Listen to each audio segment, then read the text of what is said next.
On a eu aussi un arrêté qui a interdit la culture. Enfin bref, de ce côté-là, il y a eu pas mal vraiment des avancées très nettes.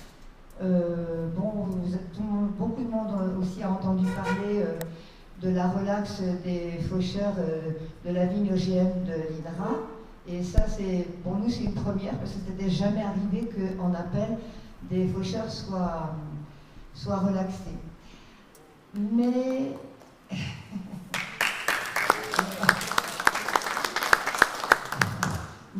bon, voilà, quand même, on a quand même des petits soucis, ou de gros soucis, parce que les semenciers ont envie de continuer à semer, à diffuser leur maïs, leur graine OGM, pardon, leur plante OGM. Et le problème avec les premiers types d'OGM, c'est qu'il y avait toute une législation qui réglementait la chose et ça leur compliquait la vie. Bon, il y a toutes les batailles qu'il y a eu contre Monsanto, par exemple, continuer à y avoir. Et ils ont, pour contourner toutes ces contraintes, ils ont inventé d'autres types d'OGM qui sont tenus par mutagenèse. Bon, je ne sais pas où est parti Guy. Ah, il est là, papa. Il vous expliquera tout ça. Et donc, je ne vais pas rentrer dans les détails. Mais c'est un gros problème parce qu'il s'agit de grandes cultures qu'on a en France, de tournesol et de colza. Ce sont des cultures qui, entre autres choses, entre autres objectifs, sont des cultures à visée alimentaire, puisque c'est partie de l'huile qu'on consomme quotidiennement. Donc, et puis ce sont des plantes aussi, surtout particulièrement le colza, qui, sur le plan environnemental, posent de sacrés soucis, puisqu'elles peuvent se croiser avec énormément de plantes sauvages. Donc il y a un autre problème avec ça. Bon, Guy va vous expliquer ça en détail et beaucoup d'autres choses, des critiques qu'on entend souvent faire. Oui, mais bon, ça fait longtemps que ça dure, etc. Mais c'est pas la même chose. Alors, il y avait ça. En même temps, bon, je pense que beaucoup de personnes dans cette salle connaissent Guy, mais pas tout le monde. Alors, c'est quand même un peu normal que j'en dise deux mots. Guy est agriculteur paysan dans le Minervois. Il est à Nature et Progrès. Il est à la Confédération paysanne et il est au Conseil aux biotechnologies pour la Confédération paysanne et au réseau semences paysannes, évidemment. Voilà. Donc, je crois que voilà, avec tout ça, il est vraiment parfaitement à même de nous éclairer en profondeur sur toutes ces questions. Et après, on pourra lui poser toutes les questions qu'on veut. Et qu'est-ce qu'on doit faire de tout ça? Qu'est-ce qui se profile actuellement avec le traité transatlantique? On peut poser toutes les questions qu'on veut et on essaiera d'y répondre, enfin Guy, et puis si d'autres ont d'autres réponses aussi à apporter, elles seront les bienvenues.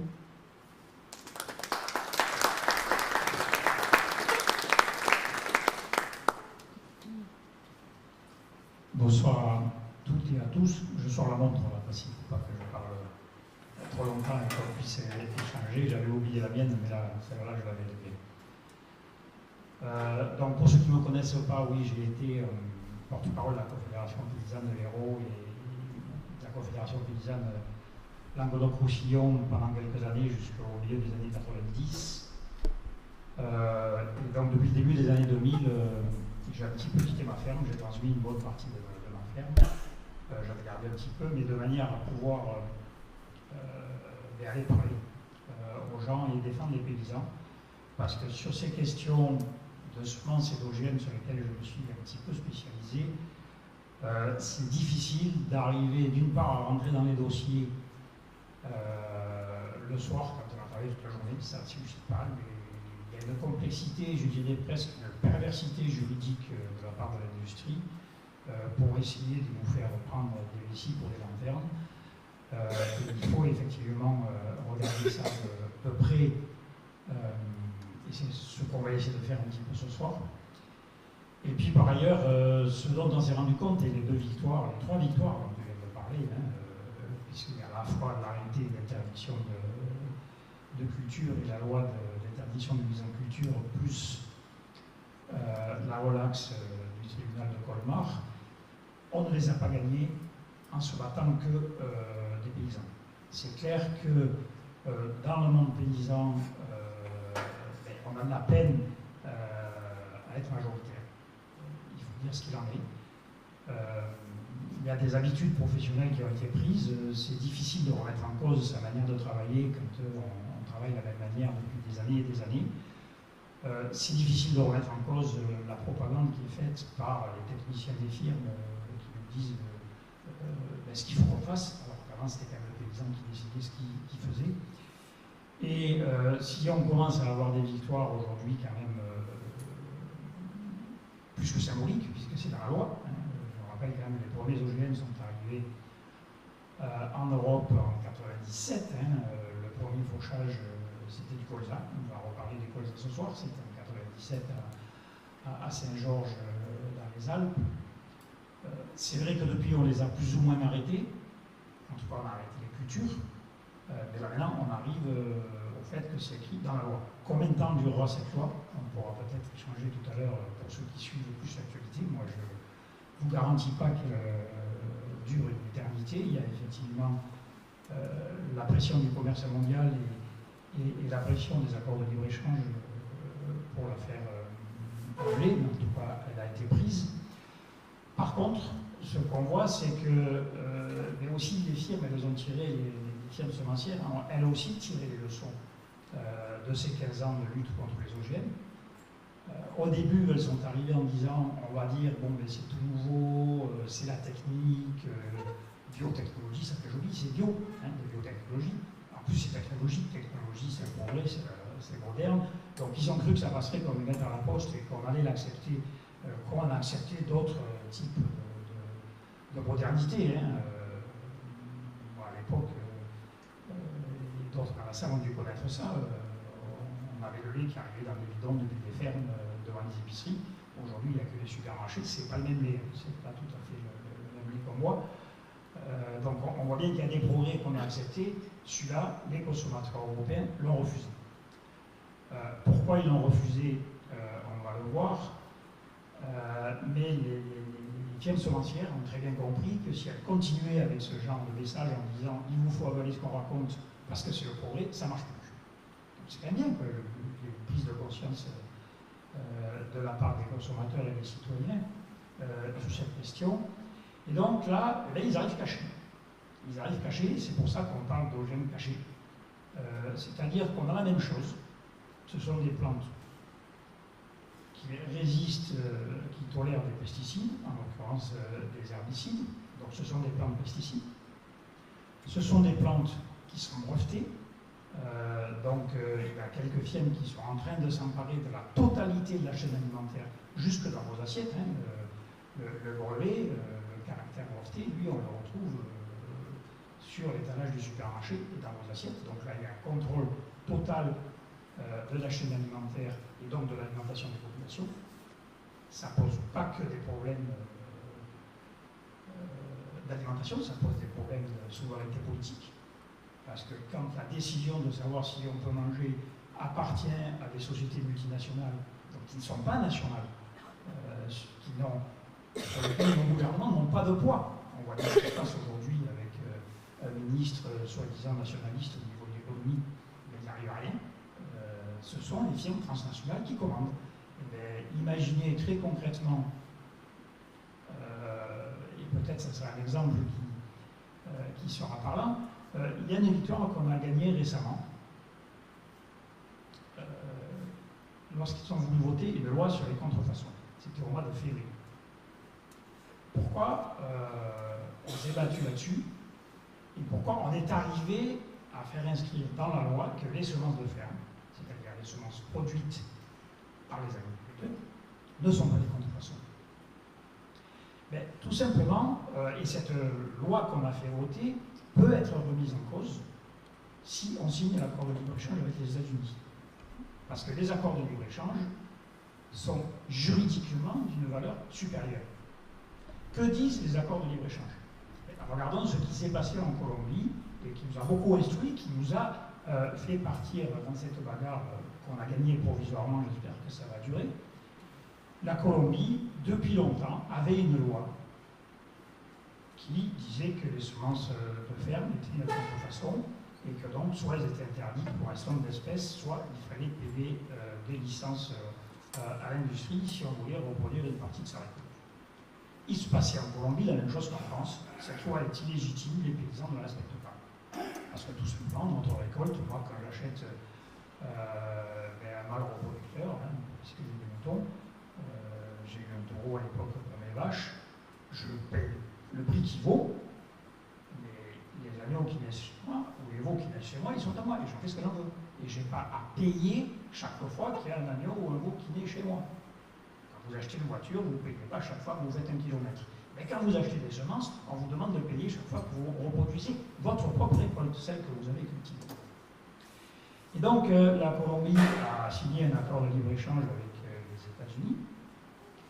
Et en s'appuyant sur cet accord de libre-échange, Monsanto a pu dire au gouvernement colombien, applique ta loi, tu es obligé d'appliquer ta loi, parce que moi j'ai mon siège aux États-Unis, tu as signé un accord de libre-échange avec mon pays, et cet accord de libre-échange, il s'impose à tes lois nationales. Et donc, qu'est-ce qui s'est passé? Il se trouvait que c'est tombé sur le riz. Le gouvernement a été obligé de saisir 90 tonnes de semences de riz, c'est quand même pas rien, et de les détruire avec des tractopelles dans une des chambres. Je ne sais pas si vous voyez le choc que ça représente, surtout dans un pays où quand même on mange peut-être moins à sa faim qu'en France, et que l'autoproduction, entre autres de riz par les paysans, nourrit énormément de monde. 6 mois d'émeute, jusqu'à ce que le gouvernement colombien ait été obligé de retirer sa loi.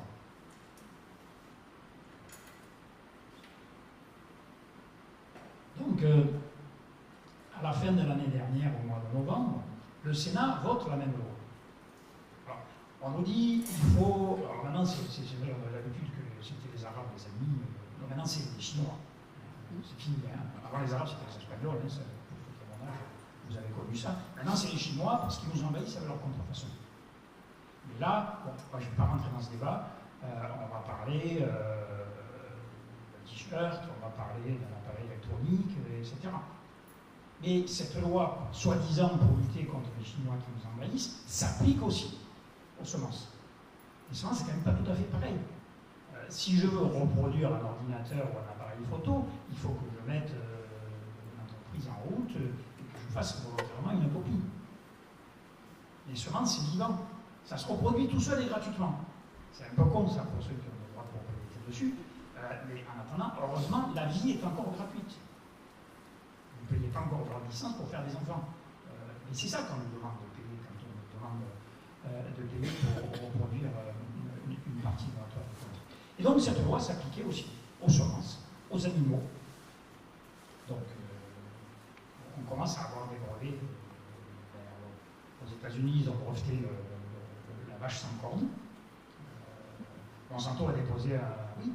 Alors, moi j'avais une race, c'est des Galway, c'est une race qui vient du nord de l'Angleterre, du nord d'Écosse. Il ne faut pas dire aux aussi qui sont anglais. Ils sont naturellement sélectionnés. Il n'est pas certain que si ce brevet arrive en Europe, ne s'applique pas à tous ces animaux. Parce que si on lit les lois du brevet, tous les animaux qui ont le caractère, les vaches qui ont le caractère sans corne, sont protégés par le brevet. Pour l'instant, il n'est qu'au Canada et aux États-Unis. Le brevet, il est pas arrivé ici. Et Monsanto a déposé un brevet sur le cochon, sur une qualité de la viande de cochon qui vient d'une caractéristique génétique de cochon, qui existe dans la moitié des élevages européens, qui existe déjà. Donc ça voulait dire que les animaux qui naissent chez nous, avec les cochons qu'on a toujours eu, on les a croisés avec un verra, le truie, et puis du jour au lendemain, on va nous demander ici là-dessus. Donc nous on a dit c'est pas possible. Et effectivement, il y a eu une bonne mobilisation là-dessus, les députés ont été sensibles, beaucoup plus que les sénateurs. C'est vrai que le lobby de l'industrie agroalimentaire est quand même plus puissant au Sénat qu'à l'Assemblée nationale. L'Assemblée nationale, bon, c'est un suffrage direct Les sénateurs, c'est un suffrage indirect, donc ils sont moins sous la pression, sous forte pression, ils sont sous la pression des conseils municipaux qui les élisent. Et donc, effectivement, l'Assemblée nationale nous a suivis uniquement sur la question des semences. Ils ne nous ont pas suivis sur la question des animaux. Ils ne nous ont pas suivis non plus sur une autre question, qui vous montre jusqu'où ça va, ces histoires de brevets, parce qu'on a l'impression que c'est que des questions de santé et des questions d'environnement. Non, la santé et l'environnement existent aussi, et j'y viendrai. Moi, j'ai été producteur de vin. Je n'ai jamais acheté de levure. Les levures indigènes, elles viennent du sol, elles montent sur le raisin une semaine avant sa maturité, et elles se retrouvent dans la cuve, et avec ça, on fait fermenter le vin. J'ai fait du fromage, le lait doit s'acidifier pour faire du fromage. Il faut des ferments lactiques. Les ferments lactiques, c'est la même chose, ils viennent du sol, ils passent par l'estomac de la brebis. On les retrouve dans le lait parce qu'on a beau tout nettoyer. Heureusement, c'est pas toujours propre. Et donc, les ferments lactiques, qui sont des bons microbes, pas des mauvais microbes, se retrouvent dans le lait, acidifient le lait et on fait des fromages.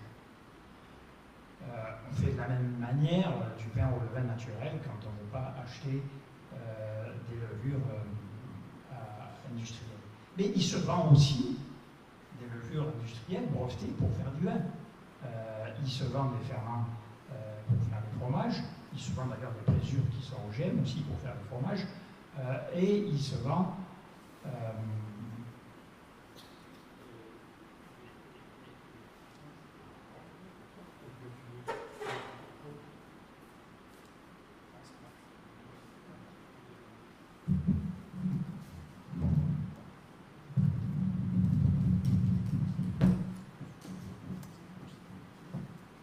et donc, il se trouve que dans tous ces produits, il y a des micro-organismes qui sont brevetés, qui se multiplient tout seuls. Alors, soit vous pouvez très bien avoir un micro-organisme qui a été breveté, qui existe déjà. Il y a des levures pour faire du vin, tout ce qui brevette, ça vient de la nature. Mais soit aussi, il peut très bien arriver qu'un jour vous ayez un problème, que vous achetez des levures dans le commerce, des levains pour ferments lactiques, et puis qui vont rester dans votre cave, qui vont rester dans votre fromagerie. C'est vivant, ça se reproduit gratuitement. Et vous allez retrouver le brevet dans votre vin, dans votre pain, dans vos fromages. Et on pourra venir saisir vos produits que vous les vendez sur le marché, tout simplement parce que vous aurez reproduit la propriété de l'industriel sans avoir de droit de licence accordé et sans les avoir payés. Ça, c'est la loi qu'ils ont votée.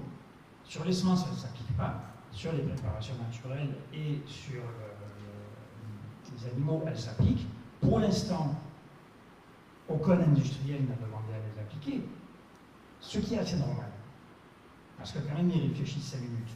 Aujourd'hui, s'ils appliquent tout de suite ces lois, on peut encore faire du vin sans acheter des levures industrielles, on peut faire du fromage sans acheter des ferments lactiques industriels, et on peut faire du pain avec des levains naturels.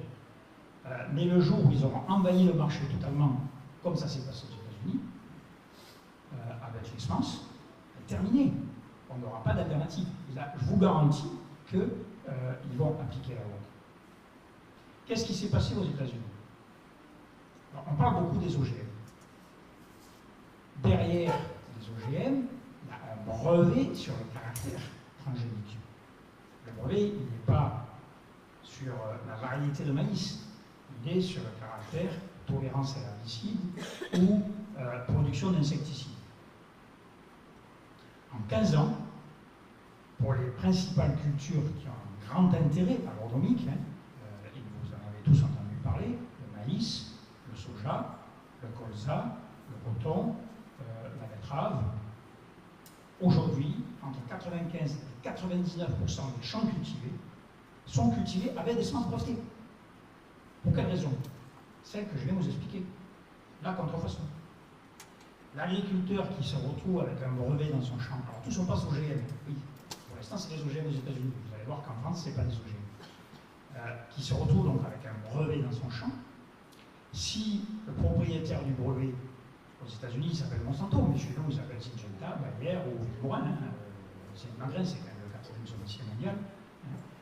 Si le propriétaire du brevet il vient vous voir et vous dit où sont les droits de licence, vous ne m'avez rien payé, donc vous avez fait une contrefaçon de ma propriété, donc je peux saisir votre récolte ou vous poursuivre au tribunal. Alors on dirait, il n'a qu'à pas acheter de semences brevetées, il n'y a pas de problème. Mais non, les brevets, ils se baladent d'un champ à l'autre. On l'a largement développé pour le maïs transgénique, on a même fait nous des expérimentations sur la contamination des champs. Vous allez dans les régions en Espagne, Aragon et Catalogne où il y a du maïs transgénique qui est cultivé, il n'est plus possible, il n'y a plus de maïs bio. Les variétés locales, et en plus c'est des variétés locales de maïs rouge, donc on les connaissait bien, il n'y a aucun semencier qui vend les semences, les agriculteurs refont leurs semences chaque année, ce n'est pas des maïs hybrides F1, hein, ce sont des populations, se sont retrouvés avec des taux de contamination allant jusqu'à 36%. Alors là, bon, c'était des bio, ils ne pouvaient pas vendre en bio, il n'y a pas eu besoin d'actionner les lois du brevet, mais là, il suffisait que le titulaire du brevet arrive, et il se passait ce qui s'est passé au Canada avec un procès exemplaire, celui de Percy Schmeiser. Celui-là, il devient exemplaire parce que Percy Schmeiser, il a résisté, il s'est battu jusqu'au bout. Percy Schmeiser, c'est un paysan canadien qui cultivait du colza. On va en parler du colza, justement. Son père, son grand-père, sélectionnait leurs semences, il faisait que des semences de ferme. Et quelqu'un qui fait que des semences de ferme et qui sélectionne ses semences, il est très content de renouveler de temps en temps, de remettre un petit peu de diversité génétique. Alors, il ne va pas acheter toutes ses semences à quelqu'un d'autre, non. S'il sélectionne ses semences, il faut les adapter à ses pratiques agricoles, et à ses terres, à son terroir. Donc, l'essentiel de son stock semencier, c'est ce qu'il reproduit. Mais un petit peu de diversité de temps en temps, ça fait du bien. Ça favorise l'adaptation des plantes aux pratiques agricoles ou aussi au changement climatique. Et Percy Schmeiser, il se trouve que, bon, au Canada, il y a énormément de colza. Le colza a une particularité, quand vous le récoltez, vous laissez 10% de la récolte par terre. Personne ne sait faire mieux. Avec toutes les machines les plus perfectionnées, vous laissez 10% de la récolte par terre. La graine de colza, elle est très légère.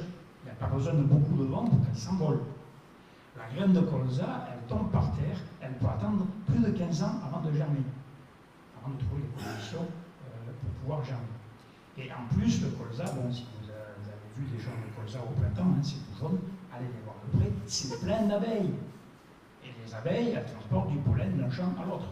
Alors non seulement les graines se baladent partout, mais en plus, la contamination par les abeilles se fait à chaque floraison. Donc, si mon voisin a cultivé du colza transgénique, automatiquement, je me retrouve avec quelques graines de pollen transgénique dans mon champ. Et si chaque année je recèle ça, ça peut monter, ça peut monter, ça peut monter. Percy Schmeiser, qu'est-ce qui lui est arrivé? Un camion de colza transgénique s'est renversé au bord de sa propriété et il s'est retrouvé avec ce colza résistant, tolérant à l'herbicide de Monsanto qui est le Roundup. Il n'utilise pas de Roundup. Percy Schmeiser, donc il s'en fout. C'est l'intérêt du Roundup, l'intérêt du brevet de Monsanto, il s'en fout, il n'a jamais utilisé de Roundup. Ce qui a valu d'ailleurs qu'il a été condamné, mais l'amende a été moindre justement parce qu'il n'utilise pas de Roundup. Donc, ce colza s'est retrouvé mélangé au sien. Après tout, il n'a pas cherché à l'enlever.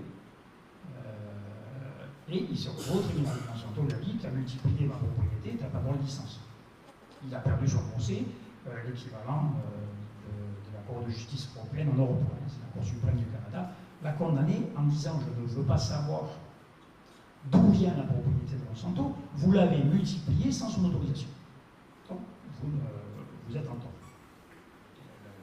Le tribunal a reconnu qu'il n'avait pas acheté de semences. C'est pas qu'il n'avait pas respecté le contrat de licence qu'on signe chaque fois qu'on achète un sac de semences, c'est marqué sur le sac. Si vous ouvrez le sac, vous signez un contrat de licence, vous n'avez pas le droit de réutiliser votre récolte comme semence. Il n'a jamais signé ça, il n'a jamais ouvert le sac. Il a été condamné. Donc, ça, c'est la partie visible. La partie moins visible, aux États-Unis, il y a dû y avoir peut-être, à peu près entre 100 et 130 procès. Chaque fois, les agriculteurs les ont perdus. Mais avant qu'il y ait des procès, Monsanto, il envoie des sociétés privées qui vont voir les agriculteurs et qui leur disent, bon, qu'est-ce qu'on fait maintenant? Moi, j'ai trouvé des OGM dans votre champ. Vous avez un droit de licence, vous achetez des semences? Non. Eh bien, je vous mets au tribunal ou alors vous me payez tant. Un petit peu moins que ce que l'agriculteur risque de se faire condamner au tribunal. Eh bien, au bout de 15 ans, plus aucun agriculteur n'achète pas de semences parce que les agriculteurs ont besoin d'avoir la facture de semences de Monsanto pour être sûr de ne pas être poursuivis en contrefaçon. 15 ans. Ça n'a pas duré plus longtemps. Donc, ce rouleau compresseur, on se dit, on n'a pas d'OGM, on est tranquille. Et bien si, avec les brevets, il se passe la même chose. Qu'est-ce qu'on a aujourd'hui qui nous arrive sur le marché? On verra les techniques après. Et donc, on a eu des tournesols d'abord, tolérants à des herbicides qui normalement tuent le tournesol. Parce que dans les herbicides, on va vous dire, mais toutes les plantes sont tolérantes aux herbicides. C'est pas vrai pour les herbicides totaux. Nous, on a connu le chlorate de soude, maintenant on a le Roundup, qui est quand même celui qui est le plus. Là, il n'y a aucune plante qui est tolérante, sauf celles qui sont devenues tolérantes. On va voir comment ça se passe. Après, vous avez des herbicides spécifiques. En France, il doit y avoir, si je ne dis pas de conneries, 6 millions d'hectares de blé. L'herbicide spécifique, c'est des sulfonylurées. On arrose plus de la moitié de ces 6 millions d'hectares de blé avec le même herbicide. Au point que c'est l'herbicide pour lequel il commence à y avoir le plus de plantes sauvages qui sont des adventices, qui deviennent tolérantes. Ça devient vraiment un problème. Toutes ces plantes qui deviennent tolérantes parce que, bon, pour cultiver du blé, ça pose un problème. Alors, on s'en sort parce que quand on fait des rotations de culture, bon, je ne vous parle pas de ceux qui travaillent en bio, eux, ils n'utilisent pas d'herbicide, donc là, on n'a pas ces problèmes-là. On a d'autres moyens de vivre avec les plantes sauvages, on n'est pas obligé de toutes les tuer, et on a aussi des moyens mécaniques ou des semences qui ont un gros pouvoir couvrant qui nous permettent de cultiver. Et ceux qui cultivent en chimie, s'ils font des rotations de culture, par exemple, blé, colza, tournesol, c'est une rotation qui se fait beaucoup dans tout l'ouest de la France, ils changent d'herbicide chaque année. Donc, les plantes sauvages tolérantes à l'herbicide, du moment qu'on change d'herbicide, elles arrivent moins vite. On dit tous que les Américains sont des cons, et c'est vrai, je m'excuse pour eux, mais on est en train de devenir aussi cons qu'eux. Pourquoi c'est des cons? Ça fait 15 ans que tous ils utilisent le même herbicide qui est le Roundup dans tous les champs de maïs, de soja, de colza, etc. Ils sont envahis. Il y a une plante qui s'appelle l'amarante, je ne sais pas si vous connaissez, mais moi je me dis qu'elle est très marrante celle-là, parce qu'elle est devenue tolérante au Roundup, mais ce sont des milliers d'hectares qui ont été abandonnés aux États-Unis parce qu'ils sont devenus envahis par l'amarante et qu'ils n'arrivent pas à s'en débarrasser, ils ne sont plus cultivés. L'amarante, ça fait des toutes petites graines, c'est un peu comme la thérosinte, celle du maïs. Là. Les Incas, ils la mangent, peut-être pas celle qu'on a en mauvaise herbe chez nous, ils en ont une qui mange, c'est pas des graines qu'on jette nécessairement.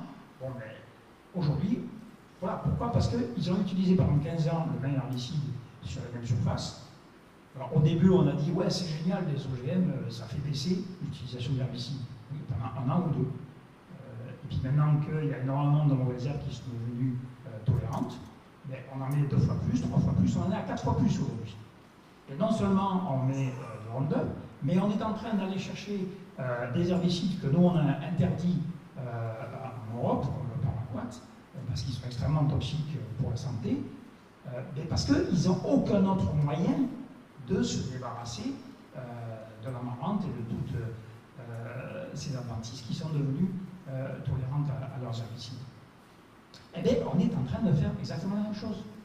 On a rendu le tournesol, qui normalement est tué par l'herbicide qu'on met dans les champs de blé, tolérant à l'herbicide du blé. Ça fait 4 ans, 5 ans que ça a apparu sur le marché, on en est à 40% de la surface de tournesol en France. C'est vrai, on gagne du temps. Ça va plus vite quand on désherbe après le semis que de devoir biner. Ça coûte un peu plus cher. Et encore, c'est pas sûr, si on paye les ouvriers, ça coûte moins cher. Si par contre on fait soi-même le travail comme on se fait faire les paysans, c'est bien connu, ça coûte plus cher en dépenses. Donc voilà, les paysans, il faut qu'ils remboursent la banque à la fin de l'année. Ils n'ont pas le choix, il faut qu'ils aient une récolte la plus propre possible. Il se trouve qu'il y a quand même pas mal de alors nous, c'est pas l'amarante, mais c'est d'autres mauvaises herbes qui sont mûres en même temps que la récolte et qui salissent les récoltes, et donc on est extrêmement pénalisé quand on vend la récolte. C'est pas uniquement parce que sa concurrence est comme pour du mois. 40% des surfaces. Ça doit faire aujourd'hui dans les 350 hectares, ça commence à faire pas mal. 350 000 hectares, ça commence à faire pas mal. Et là maintenant le colza. Le colza, on le rend tolérant au même herbicide. Donc, rotation, blé, colza, tournesol, 3 fois le même herbicide. Il n'y aura pas besoin de 15 ans pour qu'on soit envahi par des adventices qui sont devenues tolérantes. Et le colza, il y a quand même un problème. Bon, déjà, le tournesol, on dira, c'est pas une plante originaire de chez nous, donc il ne se croise pas avec des plantes sauvages. Il existe le tournesol sauvage, en fait, c'est un tournesol qui est amené par la culture de tournesol, qui est évidemment une mauvaise herbe dans les champs de tournesol, mais il va devenir une mauvaise herbe dans les champs de blé. Les graines qu'on aura laissées à la récolte de tournesol deviennent une mauvaise herbe dans les champs de blé. Pareil pour le colza. Mais le colza, il y a un autre problème, et c'est pour ça qu'on n'a absolument pas discuté en France quand on a interdit le colza OGM tolérant au Roundup, c'est que le colza, il se croise avec énormément de toute la famille des choux. Les ravanelles, vous savez ce que c'est, vous n'avez qu'à sortir dans les vergers ou dans les vignes en hiver, on est des cultivateurs de ravanelles, les vignerons. Moi j'ai été vigneron pendant longtemps, quand on laboure en hiver, on est en Mali, dans les champs. Vous savez, ça fait des fleurs blanches ou jaunes. Le jaune c'est l'été, les blanches c'est celle qu'on a en hiver. Ça se croise avec une bête qu'on mange. Ça se croise avec toutes les plantes de la famille des choux. On en mange dans nos jardins. Donc on va avoir des caractères de tolérance à cet herbicide dans tout un tas de plantes sauvages, dans tout un tas de plantes cultivées. Il y a une atteinte à l'environnement qui a fait que en 1997, quand il y a eu la demande de culture du colza transgénique, ça n'a pas été discuté. La ministre à l'époque, c'était une ministre verte qui malheureusement a autorisé le Monsanto 810, mais elle n'a pas eu de peine à interdire le colza transgénique. Le colza, ça doit être plus de 2 millions d'hectares en France. Si on additionne tout, on va être à 10 millions d'hectares désherbés avec le même herbicide. On dit que les Américains sont des cons, je crois qu'on commence à leur ressembler. Donc on voit qu'il y a ce problème de brevet, mais il y a ce problème aussi de contamination par des gènes de résistance aux herbicides, non seulement des cultures de la même famille, mais de plantes sauvages ou de plantes qu'on cultive dans les jardins et de tous les légumes de la famille des choux. Donc ça, déjà, ça commence à poser un certain nombre de questions, au point qu'aujourd'hui, en France, le débat est assez vif. Je suis au Conseil de biotechnologie, je siège aussi, je représente la Confédération paysanne aussi dans les instances qui discutent de semences. Le ministère de l'écologie, lui, est totalement favorable à une interdiction des colzas tolérants aux herbicides. Alors le ministère de l'Agriculture, les lobbies sont un peu plus présents au ministère de l'Agriculture, notamment les lobbies semenciers et les lobbies qui vendent des herbicides. UIPP, Union des protections des plantes, qui s'appelle. Moi, c'est plutôt Union des producteurs de pesticides. C'est plus direct, c'est plus compréhensible. Bon, donc aujourd'hui, il y a des débat. On espère qu'on va gagner. on est à quelques dizaines de milliers d'hectares, pour l'instant, c'est pas énorme, mais le colza, il se sème au mois d'août. S'il n'y a pas d'interdiction des colzas tolérants à cet herbicide avant le mois d'août, et elle est possible, hein, juridiquement elle est tout à fait possible, les lois sont prévues pour ça, même si ce n'est pas juridiquement un OGM, peut-être qu'on va être très rapidement à plusieurs dizaines de milliers, voire plusieurs centaines de milliers de colzas tolérants à cet herbicide. Là, la catastrophe environnementale va arriver très vite. Avec le tournesol, je vous rappelle, il ne se croise pas avec des plantes sauvages ni avec d'autres plantes cultivées. Alors qu'avec le colza, le gène sera partout, et puis la graine de colza, je vous l'ai dit pour le Canada avec le colza, votre dit, la graine de colza, vous en aurez dans tous vos champs. Aujourd'hui, au Canada, vous ne pouvez pas faire de colza bio. Pourquoi? Le stock semencier du sol, c'est des millions et des millions de graines. Et comme on fait des colzas transgéniques, je vous ai dit, la graine se balade partout, il n'y a pas 1 mètre carré au colza, au Canada, où vous n'avez pas une graine, des graines de colza transgénique dans la terre. Si vous faites un lit de semence, si vous préparez un lit de semence pour que le colza puisse pousser, vous allez beau semer du colza bio, vous aurez du colza transgénique. Puisque la graine est liée déjà dans le sol.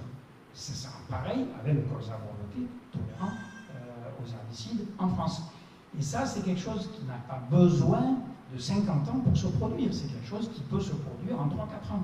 Donc la catastrophe, on y est. On peut encore l'arrêter. Une décision politique est possible cette année, mais si on attend 2-3 ans, la catastrophe, elle sera réalisée. Et la marche arrière sera beaucoup plus difficile.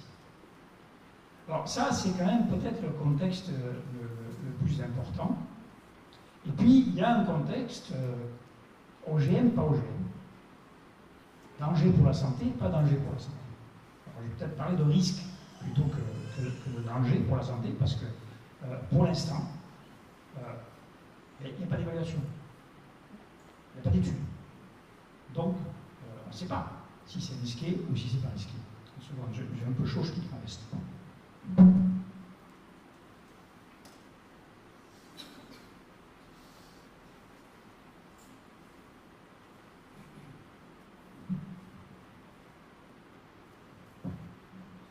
Alors, première question, est-ce que ce sont des OGM? Est-ce que ce ne sont pas des OGM?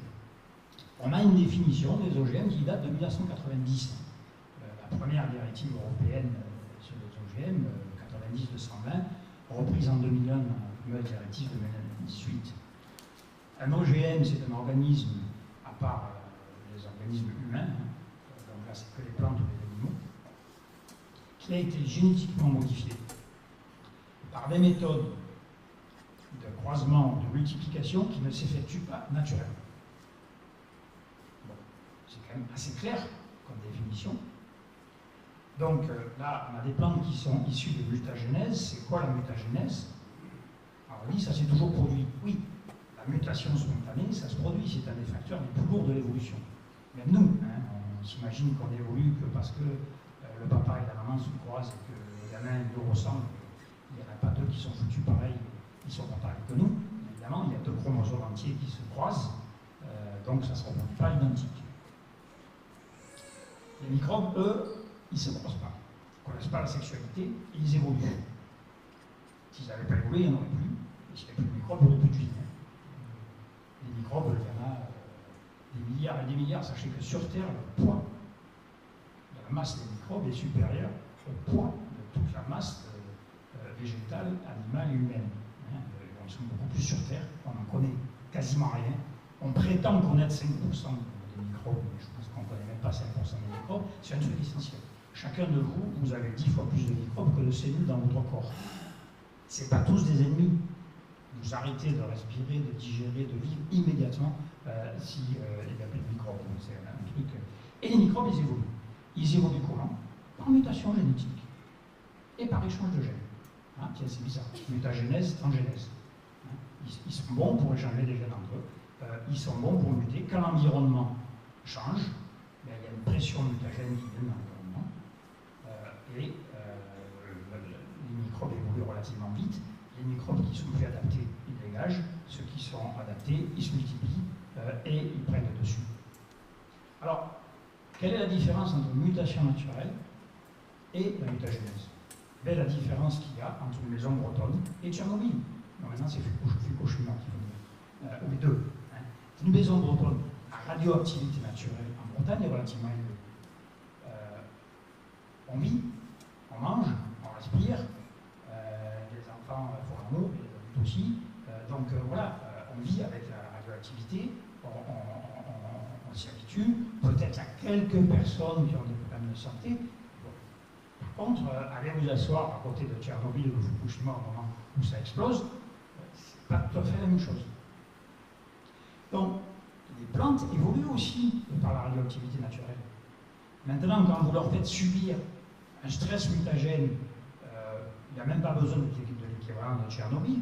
Et donc, avec un bombardement avec des rayons ionisants, ça serait des rayons en cobalt, hein, ce sont les mêmes, pour faire muter les gènes, et bien voilà, c'est pas plus naturel que Fukushima ou Tchernobyl.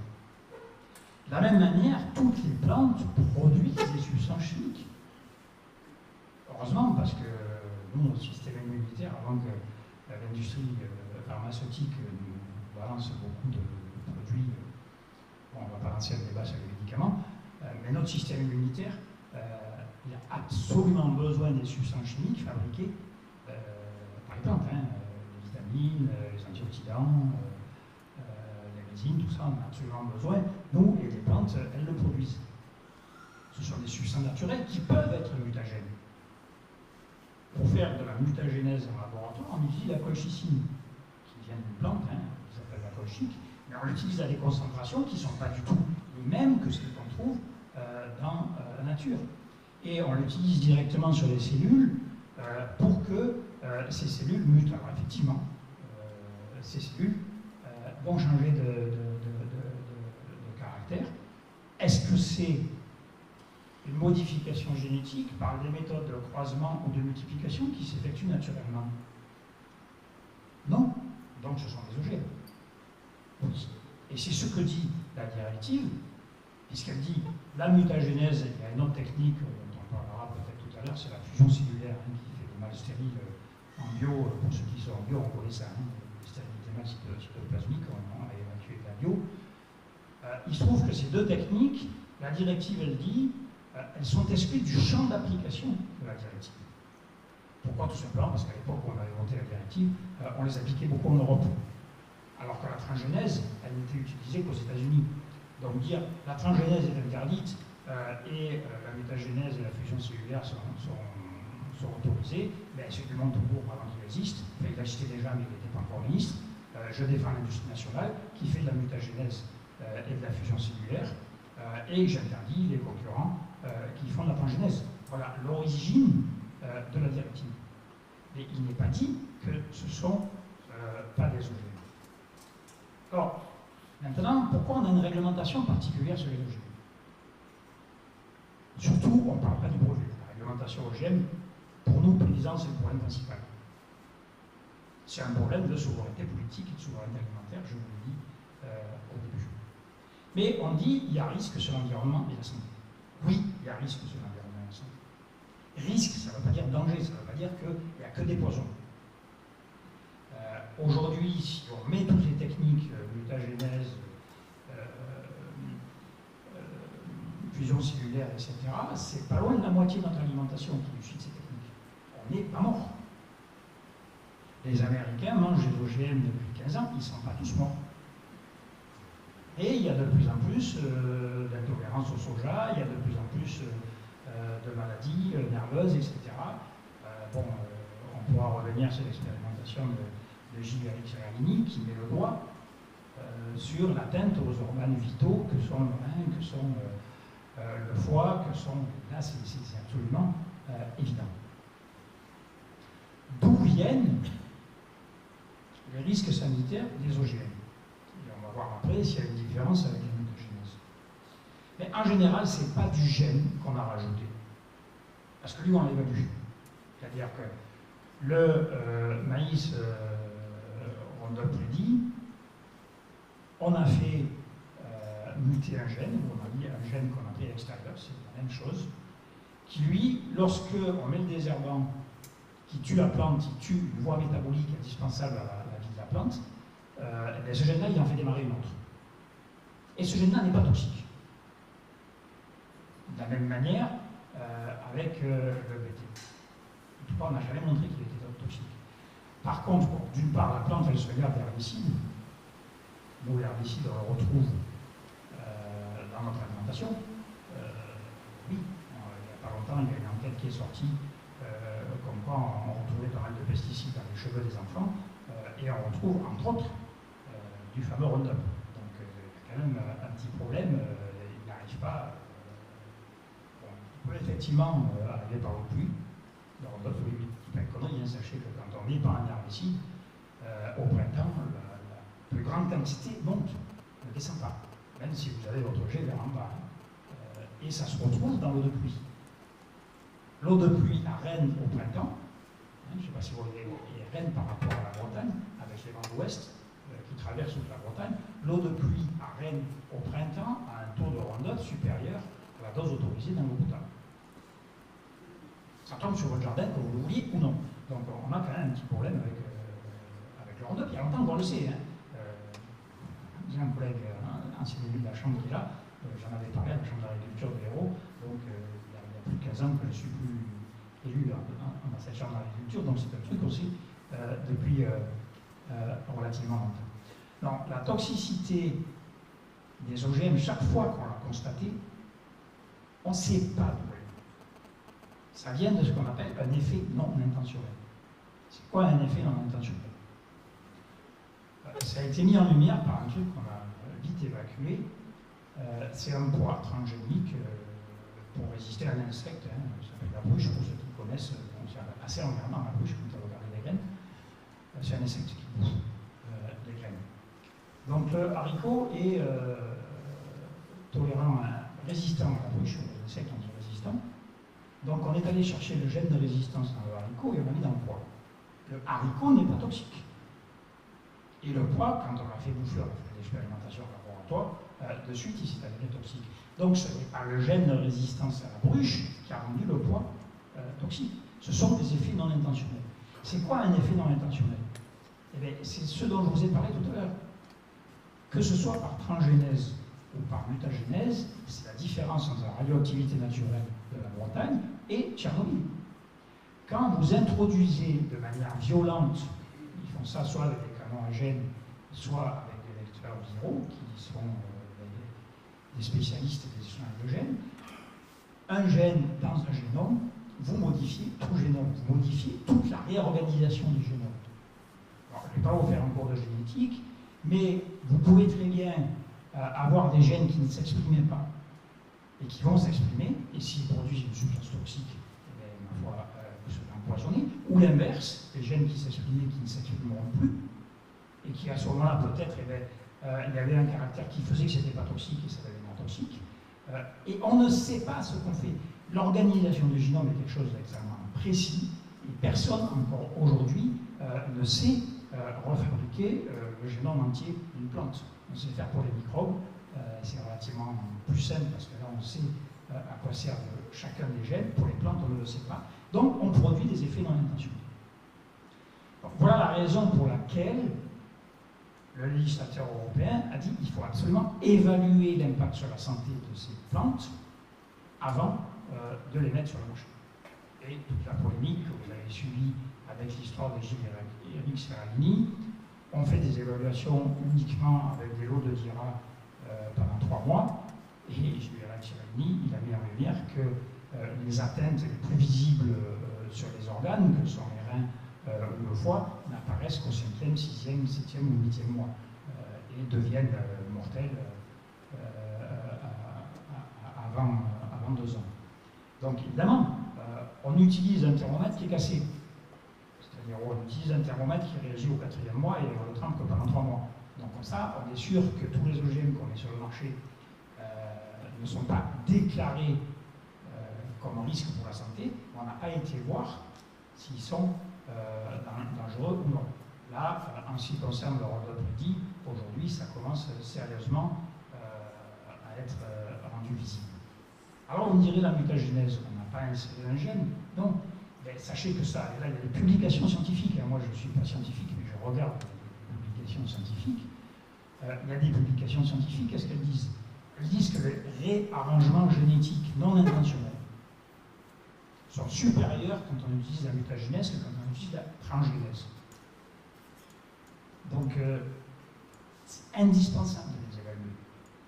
On ne sait pas si c'est dangereux pour la santé. On sait que c'est gavé d'herbicides. Ça, déjà, c'est un problème.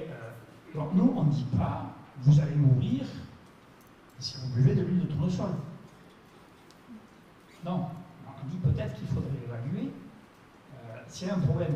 Et les problèmes sanitaires liés à l'alimentation ou aux pesticides, ce qu'on est en train de constater aujourd'hui, c'est que l'accumulation de faibles doses de produits, de substances qui sont produites par les plantes très divers, est le principal facteur de toxicité. Ce n'est pas une forte dose d'un produit. Donc ça, toute notre alimentation aujourd'hui est de plus en plus composée de faibles doses de pesticides, ça on peut en parler, mais aussi de ces OGM cachés qui n'ont jamais été évalués.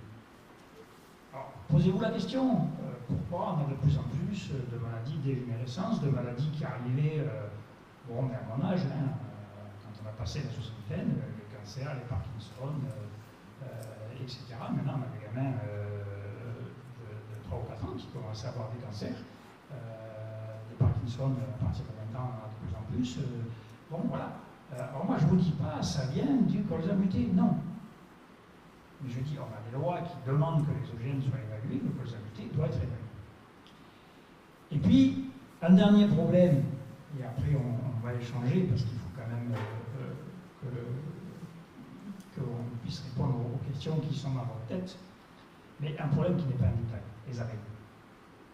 Alors, je ne vais pas vous faire le coup des pesticides, vous le savez tous, on a interdit certains pesticides, il n'y a pas que les pesticides. Les abeilles, c'est un animal qui boit.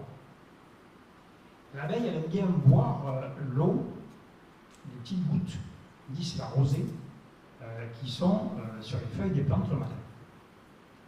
La rosée tombe le matin, et dans ces petites gouttes d'eau, ben, vous avez la moitié de rosée, et vous avez l'autre moitié, c'est de la sève des plantes.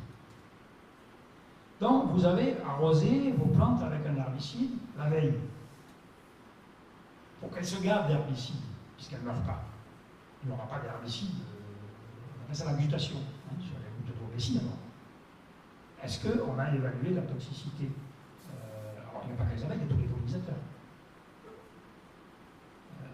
Les pollinisateurs, je ne sais pas qu'est-ce qu'il nous reste à manger s'il n'y a plus de pollinisateurs. Si, on mange du blé, on mange du maïs, mais les 3/4 des légumes, les colzas, tout ça, terminé. S'il n'y a plus de pollinisateurs, les kiwis, vous n'en aurez plus, quoi. Énormément de fruits, vous n'en aurez plus. Moi, je me souviens que la première voiture que j'ai achetée, était, si je ne nettoyais pas le pare-brise au minimum une fois par semaine et les radiateurs aussi, je ne roulais plus. Maintenant, vous pouvez passer l'été entier. Vous n'avez plus d'insectes sur le radiateur. Vous n'avez plus d'insectes sur le pare-brise. Ils sont passés où? Dans les insectes et les pollinisateurs. Donc, les conséquences sur l'environnement, c'est peut-être bien au-delà de l'apparition des mauvaises herbes tolérantes à l'herbicide, ou de la contamination par un gène d'herbes sauvages ou de légumes. Si on supprime les pollinisateurs, on sera les premiers à en souffrir. Regardez une constatation aussi que j'ai faite. Regardez les hirondelles où elles volent aujourd'hui. Est-ce que vous voyez beaucoup d'hirondelles dans les champs? Moi, quand j'étais gamin, je voyais des hirondelles dans les champs. Aujourd'hui, j'en vois encore sur les toits des villages. Je pense qu'il y a moins de pesticides sur les toits des villages que dans les champs. Et que donc, il y a plus d'insectes. Et oui. Mais regardez le nombre d'hirondelles qu'on voit aujourd'hui par rapport aux hirondelles qu'on voyait avant. Et je ne parle pas des autres oiseaux, c'est le début de la chaîne alimentaire, tous ces insectes qu'on tue avec les herbicides, avec les insecticides, etc. Donc, l'évaluation des dégâts sur l'environnement est quelque chose de central par rapport à ces objets cachés. Donc voilà, je vous passe le micro. Je ne sais pas si quelqu'un le distribue ou si je le distribue, mais vous avez la parole.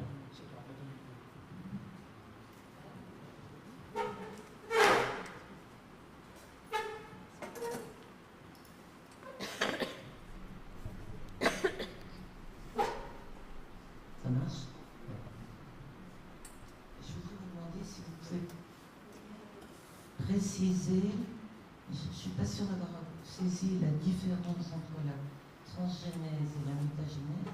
Est-ce que la transgénèse, c'est prendre un gène d'un autre élément vivant que celui qui concerne? Donc, la transgénèse, ben, on met un gène d'un poisson dans une fraise, hein, c'est le titre d'un livre bien connu, d'une bactérie dans un maïs, c'est le maïs BT. Alors, ce n'est pas le gène de la bactérie quand même, hein. C'est une copie, pas plus conforme que ce que la vitamine C de synthèse n'est pas conforme à la vitamine C naturelle. C'est une mauvaise copie, mais c'est une copie, elle fonctionne, c'est insecticide. Pour faire ça, si vous mettez le gène dans le génome, dans une cellule de maïs, la cellule, elle a son système immunitaire, un gène étranger, elle le refuse. Donc, soit on utilise un moyen très violent qui s'appelle le canon à gène, on met ça sur des billes d'or de tungstène qu'on bombarde la cellule, avec des milliers et des milliers, jusqu'à ce qu'il y en ait un qui arrive à s'insérer. Alors là, je ne vous dis pas les effets non intentionnels.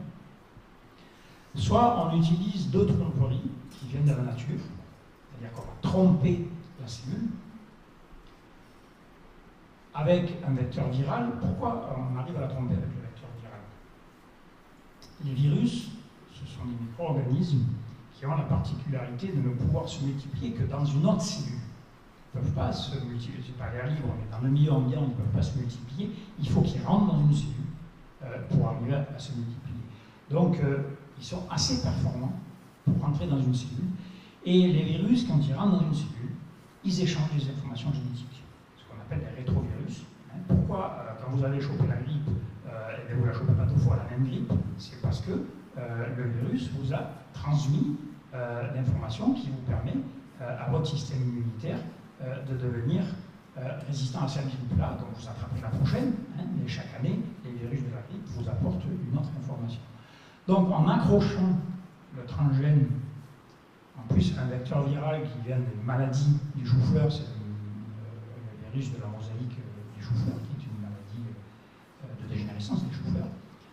Voilà. Donc on va faire rentrer dans des milliers et des milliers de plantes le principal agent pour échanger des gènes à toute vitesse.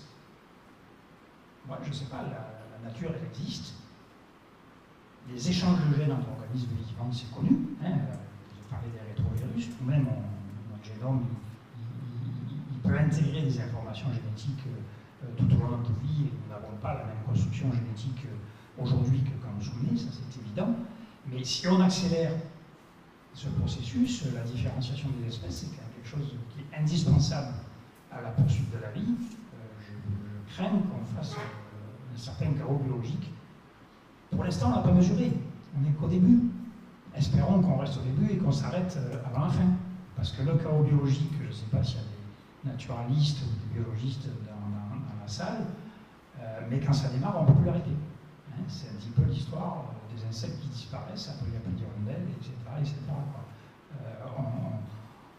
On entame des processus dans des écosystèmes qu'on ne peut plus maîtriser.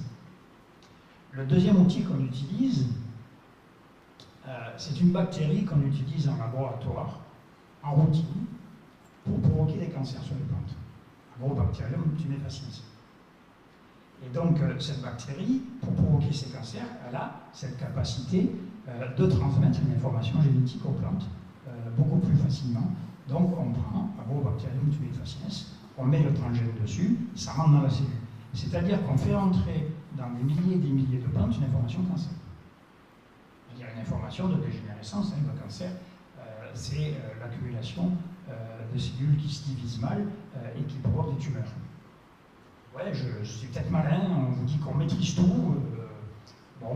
Les choses qu'on maîtrise aujourd'hui, on voit qu'il y en a beaucoup qu'on ne maîtrise pas. Donc ça, c'est la transgénèse.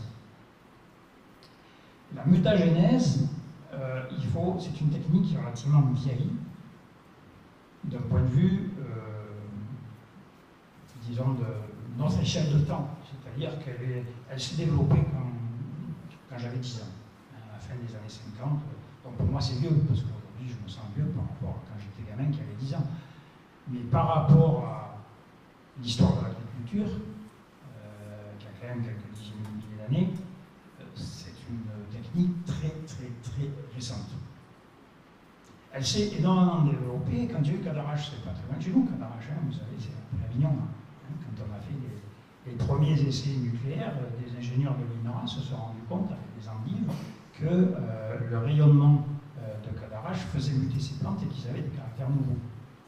Bon, à l'époque, c'était l'Antiquité, on faisait muter des plantes entières, c'était compliqué. Aujourd'hui, on sait fabriquer une plante à partir d'une seule cellule. Alors vous faites ça en laboratoire, dans une boîte de pétri, vous mettez des cellules, vous mettez des rayons ionisants. Mais ça, c'est encore une technique un petit peu, ça s'est beaucoup développé dans les années 70-80. Beaucoup de plantes, l'Agence internationale de l'énergie atomique a recensé plus de 3000 variétés issues de mutagénèse de ce type-là. Tous les riz français qui poussent en Camargue, y compris les riz bio, sont issus de ces techniques. Je ne vous dis pas qu'il est toxique, je vous dis qu'il faudrait l'évaluer. Parce que sinon vous allez mourir, vous allez partir complètement dépressif si vous imaginez que la moitié de votre alimentation est toxique, vous allez mourir parce que vous serez démoralisé. Non, ne soyez pas démoralisé, mais il faudrait les évaluer. Mais ça, c'est une technique grossière. Vous faites muter 10 000 cellules, vous faire 10 000 multiplications de cellules, 10 000 multiplications de plantes pendant plusieurs années avant de savoir si peut-être il y en a une qui est intéressante. On a fait ça, mais bon, quand il est arrivé à la transgénèse, c'était quand même beaucoup plus performant. Mais aujourd'hui, la mutagénèse devient plus performante que la transgénèse. Pourquoi? Parce que ce qu'on appelle les marqueurs moléculaires, c'est un truc dont on a commencé à parler dans les années 80, mais qui aujourd'hui est complètement au point, avec un réactif, vous trempez dedans, vous savez tout de suite si le gène que vous recherchez, il est dans une des cellules. Donc là, vous économisez 10 000 multiplications cellulaires, 10 000 multiplications de plantes, vous faites de suite votre plante que vous mettez sur le marché. Donc ça, c'est ce qu'on appelle la mutagénèse assistée par marqueurs moléculaires. La mutagénèse incitée, la mutagénèse assistée par marqueurs moléculaires. Mais maintenant, on fait encore mieux. De plus en plus d'espèces, on les a séquencées totalement. Et je ne vais pas vous faire un cours de génétique, mais en gros, les gènes marchent par deux. Il y en a un qui est dominant, l'autre récessif. Si vous supprimez le gène dominant, c'est le gène récessif qui va s'exprimer. Donc si vous choisissez le gène que vous allez faire muter, vous savez à l'avance le caractère qu'il va exprimer. Et aujourd'hui, on a des techniques, on va casser le génome à un endroit précis qu'on a choisi, à tel gène. On fait subir un stress mutagène. C'est ce gène-là qui mute. On sait à l'avance le caractère récessif qui va s'exprimer à la place du caractère dominant. Donc c'est une technique plus simple, plus performante que la transgénèse, qui a le même avantage de breveter, mais qui a les mêmes inconvénients de provoquer énormément d'effets non intentionnels qu'on ne peut mesurer qu'expérimentalement parce qu'on ne sait pas les retrouver en regardant le génome. Donc, est-ce que je peux vous demander de préciser ce que vous venez de dire? En fait, le danger au niveau sanitaire, je ne parle pas des problèmes de propriété des semences, etc. On ne connaît pas vraiment. C'est-à-dire, pour répondre à ceux qui disent que les OGM vont nourrir la planète, etc., tout ce qu'on peut répondre, c'est que on ne sait pas, en fait, pour l'instant. On craint simplement qu'il y ait des effets nocifs qu'on ne connaisse pas encore, faute d'expérimentation assez longue et assez complète. C'est ça? On sait que certains provoquent des caractères toxiques, à démontrer sur les OGM. Sur la mutagénèse, il n'y a eu aucune évaluation. On sait qu'il faut évoluer parce que ça peut provoquer provoquer des caractères toxiques. C'est pour ça qu'on parle de risque et pas de danger. Un danger, c'est certain, c'est un risque, on ne sait pas. Mais on demande à évaluer. Le problème, c'est que prendre un risque, je ne sais pas, vous mangez des radis un petit peu une fois dans l'année, bon, ça va quoi. Mais prendre un risque sur ce qu'on mange tous les jours, et sur la totalité des aliments qu'on mange tous les jours, c'est quand même beaucoup plus grave.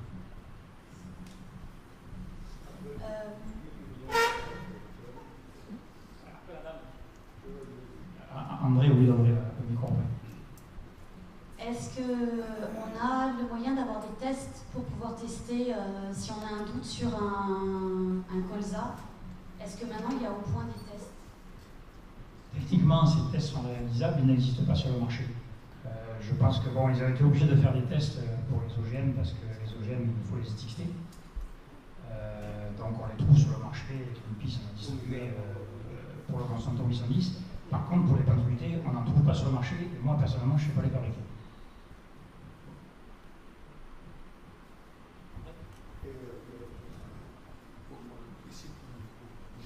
Je te connais depuis longtemps, on était quelque chose, et tu me connais. Moi, j'étais ancien agriculteur et de la chambre. Et j'ai 3 fils d'agriculteurs, et j'ai connu la guerre d'agricultrice. À l'époque, on faisait vivre nos cochons avec les produits de la ferme. Maintenant, on ne va pas faire élever les cochons à la ferme, il n'y a personne qui le fait. Et le malheur, c'est que le travail que tu fais, que vous faites, est valable, parce que quand même, je me suis de la direct. Mais il faut quand même remettre les choses en place. Les jeunes agriculteurs qui travaillent dans les écoles d'agriculture, qui sont dans les écoles d'agriculture, on ne les aide pas du tout à la nature, c'est pas vrai. Moi, les jeunes, mes 3 fils, quand je leur parlais d'assolement, ils ne voulaient pas l'entendre parler. Aujourd'hui, ils le font et ils en sont contents. Tu vois, dans la plaine là-bas, où ils font blé sur blé et qui tous les produits pour faire le blé sur blé, c'est de la connerie. Parce que l'an passé, ils ont fait 159 tonnes de blé dur qui ont livré sans pratiquement de pesticides. Parce que vraiment, on fait des pois, on fait des chiches. Les brebis laitières ne mangent pas d'aliments, elles mangent des zones et des hirondelles autour du troupeau, il y en a. Mais, chez nous, on parle du sud, mais il faut reconnaître quand même que ce que tu dis que les insectes, il y en a beaucoup moins. Et je te citerai une chose, tu connais la leishmaniose au chien. Dans la plaine, il n'y en a pas. Pourquoi? Le moustique qui la leishmaniose, il a été tué en bas avec les pesticides qu'on a mis pour la fluorescence dorée, pour la vigne. Et tout ça, mais le problème actuellement, c'est qu'à l'agriculture, à les écoles d'agriculture, ils reviennent un peu à l'agriculture. Parce que moi, j'ai connu un agriculteur ici, à Bounas, qui maintenant a 90 ans. Et bien, il n'avait jamais utilisé de pesticides, il était à la climat. Quand on moissonnait ses céréales, il n'y avait jamais de pesticides. Et ça, on en a perdu. Au niveau des brebis laitières, à Roquefort, l'interprofession, on veut tuer l'interprofession, les gens toujours avec les brebis. Mais on n'a pas d'OGM dans les aliments de brebis laitières. Alors, le travail que vous faites, c'est très bien. Je m'excuse, je m'en vais, parce que tu vois encore chez nous, quand il y a le vieux, comment il reste content, il ne pas. Merci André pour ton témoignage.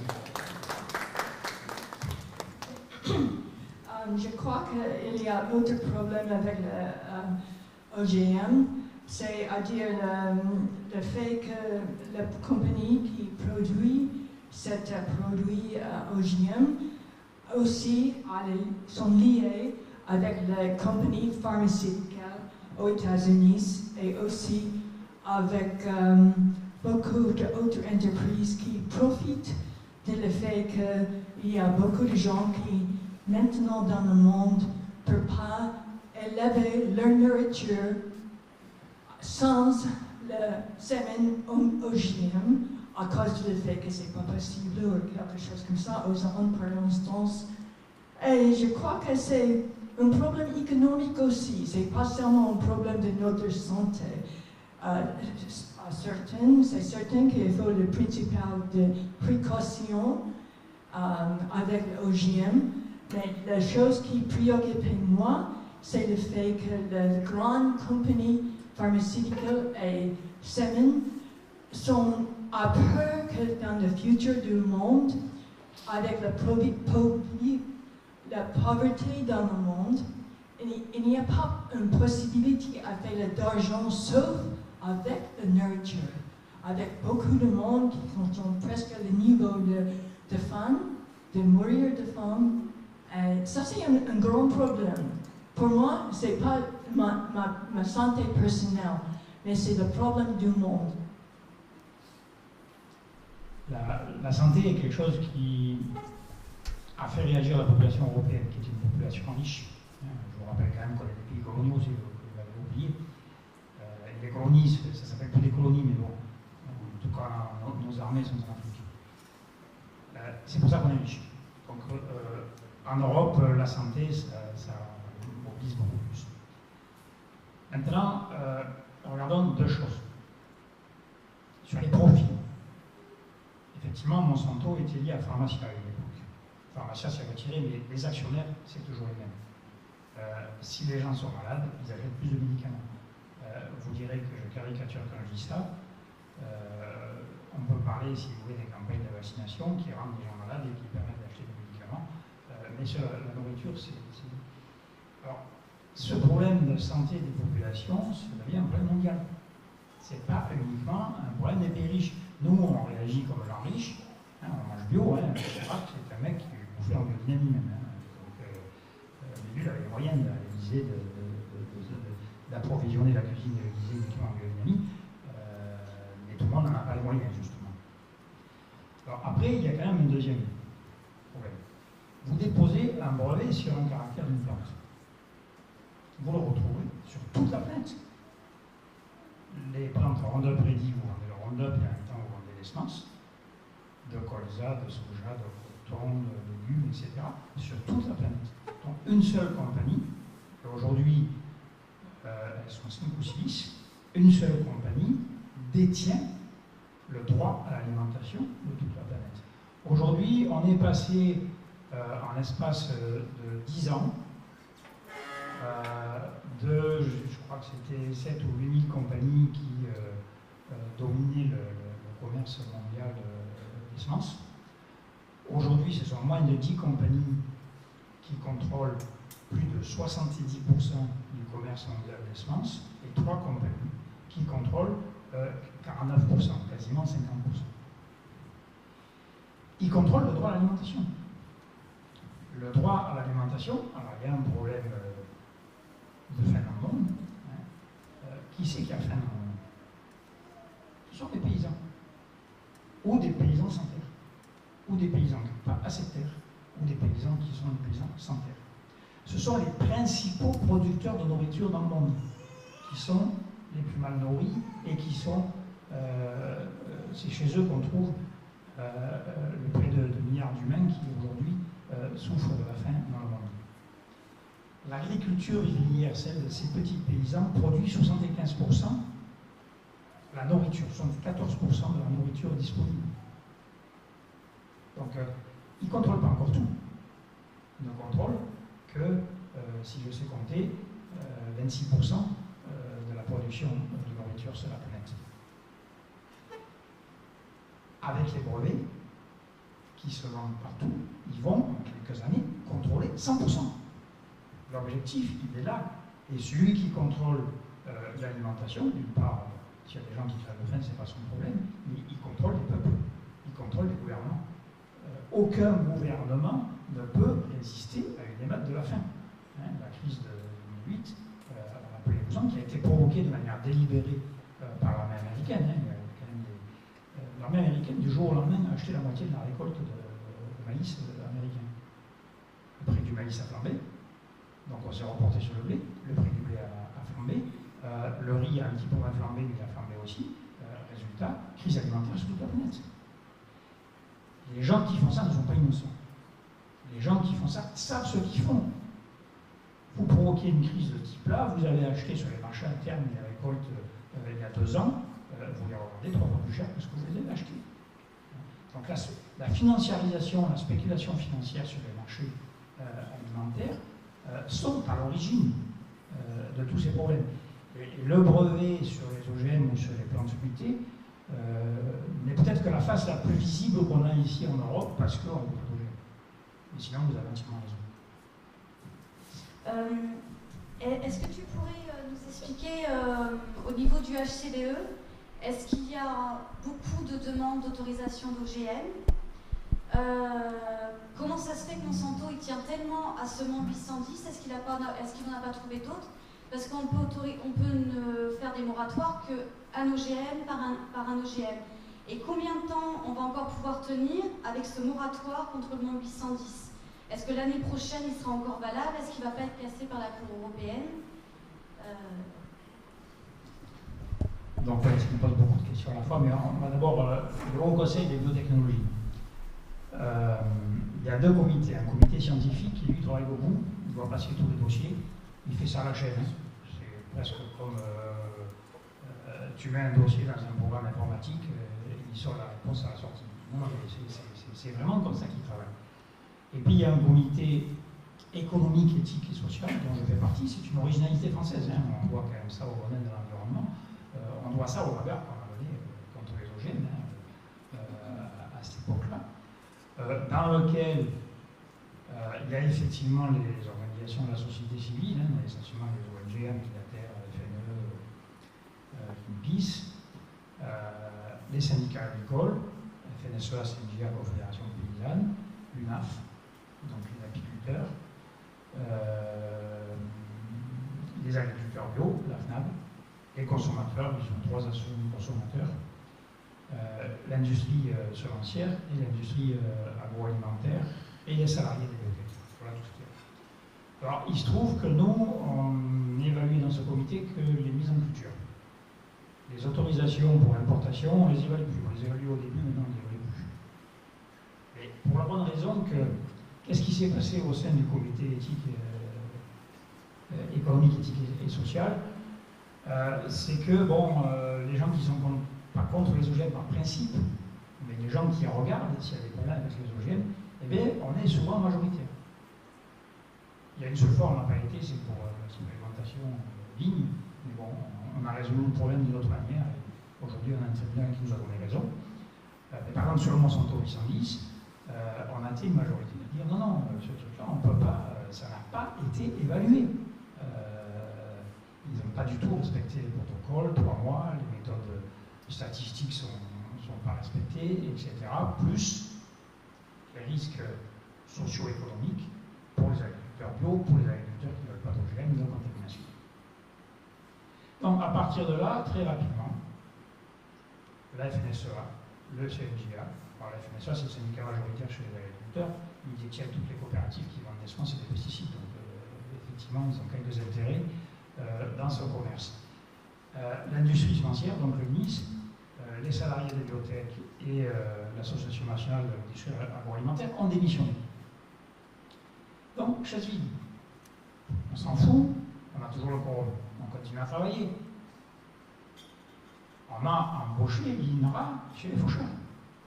Et oui, on a fait, ils sont partis, donc on n'a pas eu peine à dire le peuplier transgénique, c'est une catastrophe. Donc, avis négatif, le gouvernement a suivi, l'INRA a été obligé de faucher. On avait déjà fait le coup avec Monsanto une fois au tribunal de Pau. Le tribunal de Pau avait obligé Monsanto à faucher un essai. Comme quoi, il y a du monde sur les faucheurs quand même. Des gens bien. Hein.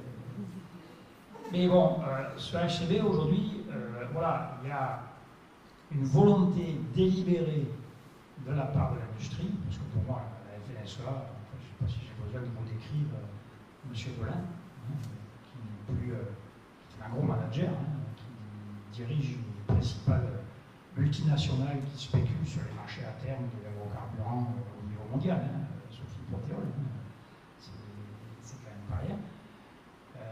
Et bien ils n'en veulent pas de ce comité éthique et social, parce qu'on pose des questions qu'il ne faut pas poser. On dit des choses qu'il ne faut pas dire. Aujourd'hui, vous avez un juge qui a dit au comité scientifique du HB, vous n'avez pas fait votre boulot. Cette ligne n'était pas évaluée, qui a dit à l'INRA, vous n'avez pas fait votre boulot. Est-ce qu'il y a des risques sur la santé avec l'expérimentation en plein air des vignes transgéniques? La réponse de l'INRA, ça fait 4 ans qu'il y a des ouvriers qui travaillent avec ces vignes, aucun n'a été malade. Alors attendez, et après, ils osent dire que Gilles Éric Serralini, c'est pas scientifique. C'est écrit comme ça. Est-ce qu'il y a des risques sur l'environnement? Il y avait déjà des publications scientifiques qui montraient que le transgène passait du porte-greffe à la greffe et il pouvait, avec des insectes suceurs-piqueurs, se disséminer dans l'environnement. Il y avait déjà des études scientifiques qui disaient que les bactéries échangeaient des gènes dans le sol et que donc le caractère de la résistance pouvait s'échanger dans le sol. Non, non, on a constaté, on ne connaît aucun risque. Seule réponse. Le juge a dit c'est pas scientifique, j'annule. Donc voilà à peu près comment marche le HIV. C'est sûr qu'il doit changer. C'est sûr qu'aujourd'hui, grâce aux faucheurs, grâce à ceux qui ont été au HCV aussi, on s'est quand même battu, c'est pas toujours simple. Aujourd'hui, le roi est nu, quoi. Ça se voit que c'est des menteurs. Je pèse mes mots, ce sont des menteurs.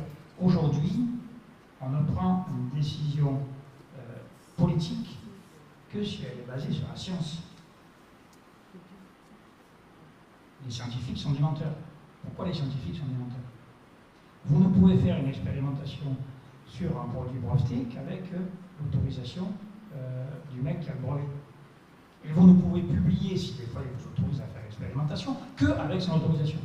Vous comprenez bien que Monsanto ne va pas vous laisser publier un truc qui dit du mal de son OGM. Si, il va vous laisser publier un jour, quand il arrive à la fin du brevet.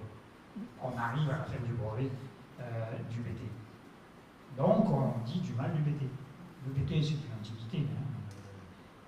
Donc c'est comme ça que ça marche. Et c'est pas... vous pouvez dire le scientifique il n'est pas honnête, mais le scientifique il n'a pas le droit de publier s'il a un résultat qui est négatif. Il est tenu par le contrat qu'il a eu. Alors il n'est pas obligé de signer un contrat à Monsanto, puisque Monsanto, il vend son maïs sur le marché. Ah mais s'il fait une expérimentation avec ce qu'il a acheté sur le marché, c'est pas valable. Il faut qu'il utilise la semence de base fournie par Monsanto. Parce que des fois qu'il y a eu un mélange chez le commerçant, etc., la toxicité qu'on a trouvée, elle n'aura aucune valeur scientifique. Et pour avoir la semence de base qui vient chez Monsanto, il faut signer ce contrat qui est interdit de publier. Comment Gilles Éric Serralini a pu faire son expérimentation? Il y a des copains qui sont enseignants au Canada, qui faisaient une expérimentation officielle pour Monsanto et qui lui ont refilé un petit peu de maïs. Monsanto, c'est bizarre, il n'a pas osé porter plainte, alors que l'école en question n'avait pas le droit de donner du maïs.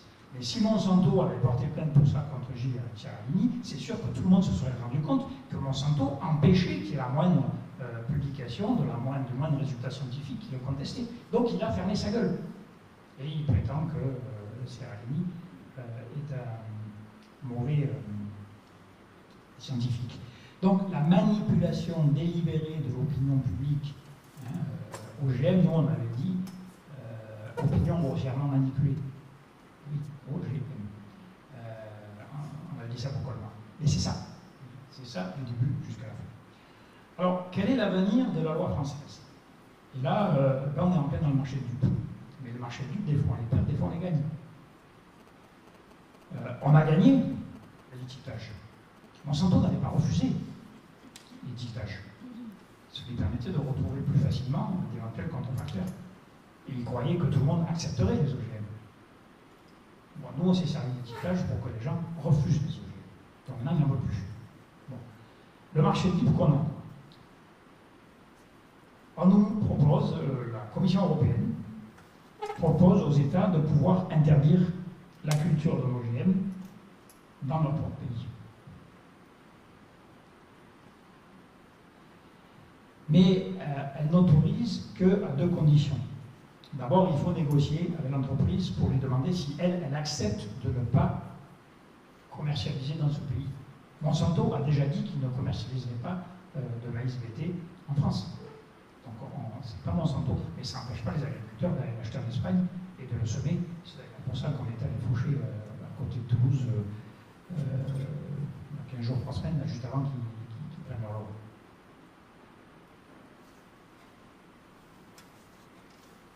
Excuse-moi, j'ai un trou. Oui, j'étais sur la loi. Donc voilà le marché qu'on nous propose. Vous avez le droit d'interdire dans vos pays, mais maintenant les pays, vous n'intervenez plus dans l'évaluation européenne. Aujourd'hui, l'évaluation se fait dans un pays d'abord, et ensuite ça va à l'Agence européenne de sécurité des aliments, plutôt à l'Agence européenne qui concentre tous les scientifiques qui travaillent pour l'industrie. Il faut bien voir d'où viennent tous. Et là aussi, c'est une loi naturelle. Qui c'est qui est compétent sur les OGM? Qui c'est qui fait les OGM? L'industrie. Donc si vous voulez être compétent pour les OGM, il vous faut travailler pour l'industrie. Il n'existe quasiment pas de chercheurs compétents sur les OGM qui ne travaillent pas pour l'industrie, parce qu'il faut bien qu'ils aient des OGM sous la main, des gens qui les payent. Il y a quelques enseignants dans les universités, comme Serrani ou Christian Vélo, mais ils sont sur la poignée de la main, quoi. Si vous voulez être performant dans les OGM, vous êtes obligé de travailler pour l'industrie. Donc, on ne rentre plus dans l'évaluation européenne. L'Europe, on la laisse faire, donc elle va autoriser les OGM. En plus, dans chaque pays aujourd'hui, puisque on rentre dans l'évaluation, on a des comités, comme le Haut Conseil des biotechnologies, sur les compétences d'étudier ces dossiers. S'ils n'étudient plus ces dossiers, ils vont fermer.